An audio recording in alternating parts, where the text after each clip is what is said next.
At around 9:20 in the morning, on March 18th, 1909, a man drove up to the East Ward Elementary School at 290 East State Street in Sharon, PA. He wasn't here to apply for a job, pick up his child, or visit an event, but only to steal a kid. He approached the janitor, William Sloss, and told him to tell 8-year-old William Forker Whitla that his father wanted to see him at his office immediately. The janitor notified the teacher, Anna Lewis, and he was permitted to join the stranger in the buggy.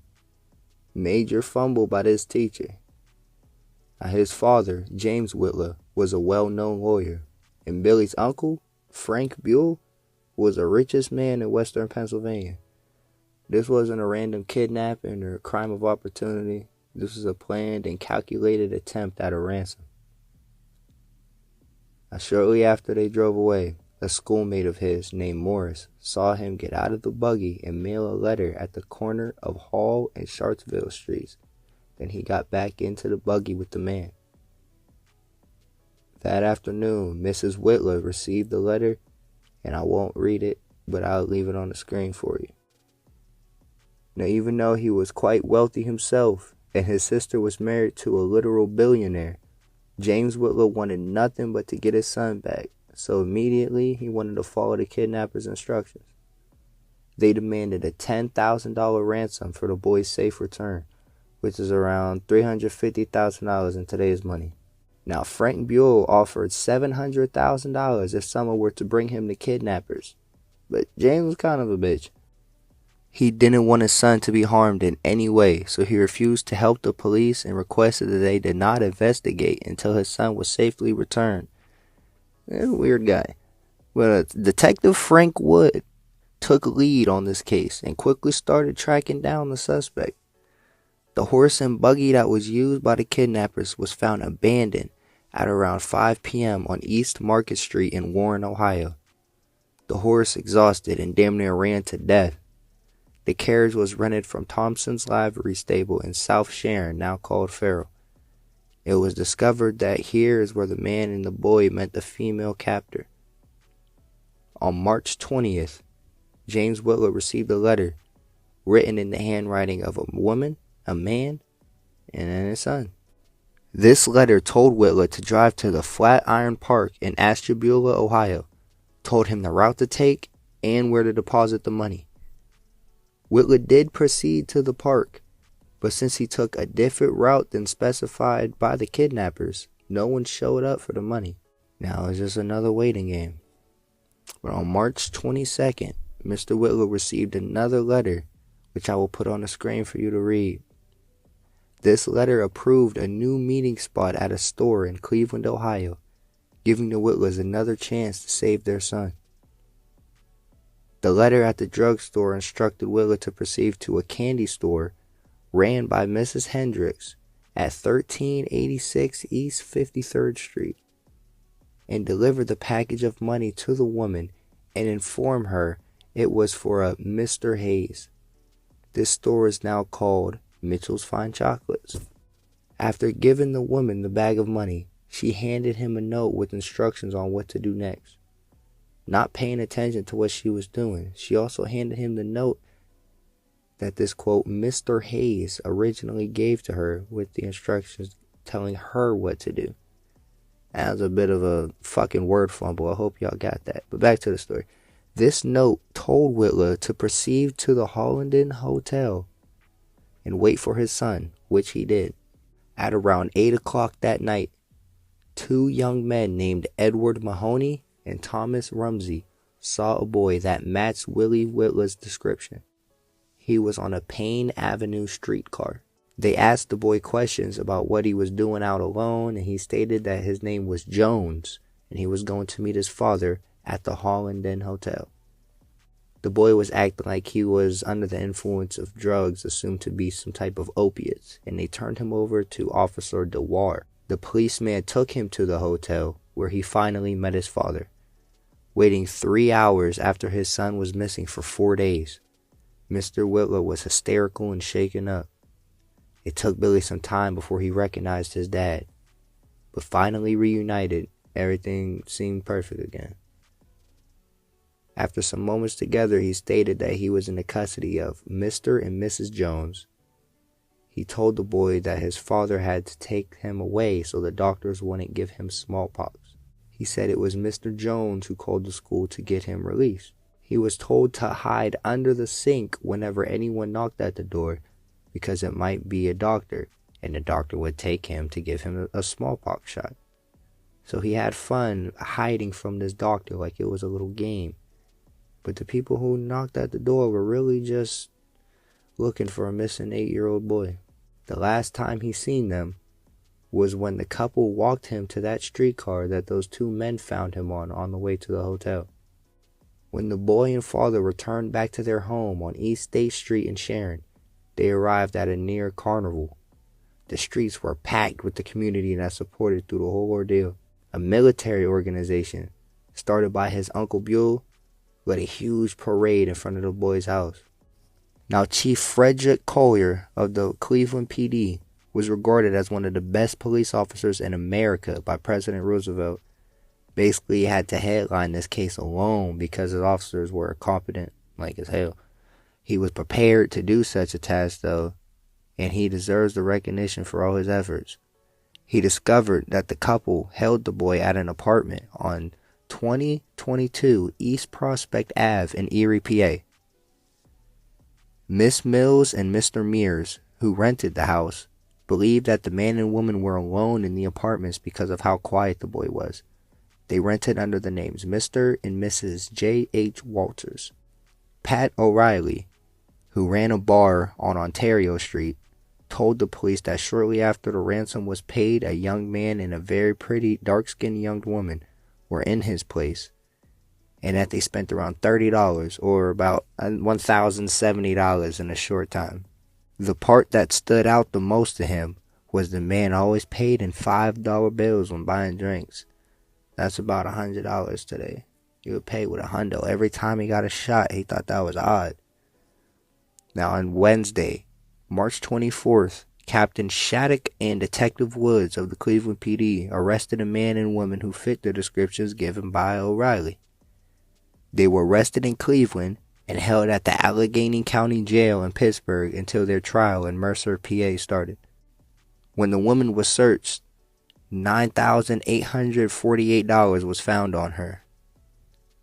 The money was the same number of bills and amount paid by Whitla and still in the same packaging. This is around $350,000 in today's money. While being questioned, the couple finally gave their names after denying it for hours. James H. Boyle and his wife, Anna McDermott. When they approached the front of the police station, James broke away from the officers and tried to escape. Waiting until you're damn near in front of the jail before you run has to be clear stupidity. The Captain Shattuck fired a shot at Boyle, who stumbled and fell and was recaptured before he could get back up. Officer Tuck was not playing games. He ran away and just got shot. Now the wife, she was a little bit smarter. On the night they were secretly removed from the Allegheny County Jail, she tried to make a run for it and hop on a train. It was only moving about 30 miles an hour, so I don't know, she might have got it. She hit that angle, hit the cut, she might have hopped it. Now they officially left the jail at around 8 in the morning. She was led by train station Sheriff Addison C. Gumpert and detectives Harry H. and Walter Perkins. The party sat in the last seats in a Pullman car. It was when the train was going down Bakerstown Hill in Butler, PA, when a brakeman named William Campbell left the train to go to the rear platform and left the door open behind him. Anna seen her opportunity and made another run for it. She was sitting in front of the sheriff, so if she could outrun him, she could make it. But the brakeman seen her coming and slammed the door in her face. She then ran into the bathroom and tried to climb out of the window but could not get it open.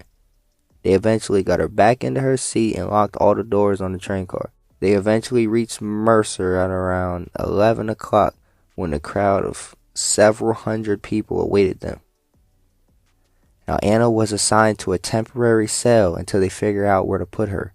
Special guards were placed at the cells of James Boyle and his wife 24 hours a day until the trial. Oh, and I forgot to mention it before, but they were held in Allegheny County Jail and not in Mercer or in Sharon, PA jail, because they thought that the crowd would hang them if they ever went back to Sharon, so they held them in Pittsburgh. Now back on track, when Billy Whitla was brought back to Cleveland, he identified the couples as Mr. and Mrs. Jones, who had protected him from the doctor and gave him candy that made him sleepy. So they zanned out a third grader and made him play hide and seek from a fake doctor. Crazy. Now, Mrs. Hendricks, the candy store lady, identified Boyle as the man who left a note for her to give to the man who left a package for Mr. Hayes. On May 6th, James Boyle's trial took place in Mercer.